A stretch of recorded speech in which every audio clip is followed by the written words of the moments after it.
जिलेबी, समोसा, गुलाबजाम नावं ऐकल्यावरच तोंडात पाणी सुटतं ना. पण थांबा, कारण या पदार्थांवर आता निर्बंध येणार आहेत. तुम्ही तंबाखूचं पॅकेट पाहिलंय का? त्यावर कसं लिहिलं असतं, तंबाखू से मौत हो सकती है, तंबाखू खाणं जानलेवा है. आता अशाच सूचना जंक फूडवर द्याव्या लागणार आहेत. तसे आरोग्य मंत्रालयाने आदेश दिलेत. आता म्हणजे नेमकं काय होणार आहे आणि तुमच्या आरोग्यावर त्याचा काय परिणाम होणार आहे, तुम्हाला यातून कसा फायदा मिळणार आहे, हेच या व्हिडिओतून आपण पाहणार आहोत. नमस्कार, मी आरती औटी. लठ्ठपणाच्या समस्येवर सरकार आता गंभीर झालं असून लठ्ठपणा कमी करण्यासाठी सरकारनं मोठं पाऊल उचललंय.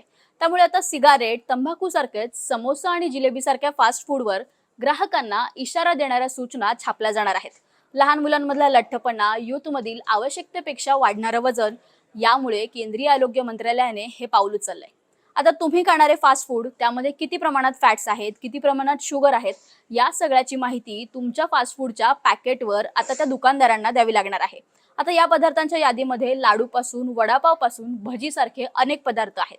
त्यामुळे लवकरच कॅफे आणि सार्वजनिक ठिकाणी मेन्यू सोबत तुम्हाला आता असे इशारा देणारे फलकही दिसतील. आता सरकारने हा निर्णय घेण्यामागे मोठं कारण म्हणजे रिपोर्टनुसार 2050 पर्यंत 44.9 कोटी लोक लठ्ठपणा आणि वाढत्या वजनाचे शिकार होऊ शकतात असा अंदाज व्यक्त केला जातोय.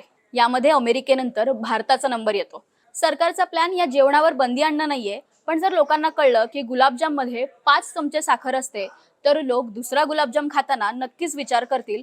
त्यामुळे त्यांच्या आरोग्यावर चांगला परिणाम होईल, असं डायबेटॉलॉजिस्ट या निर्णयामागे सांगतात.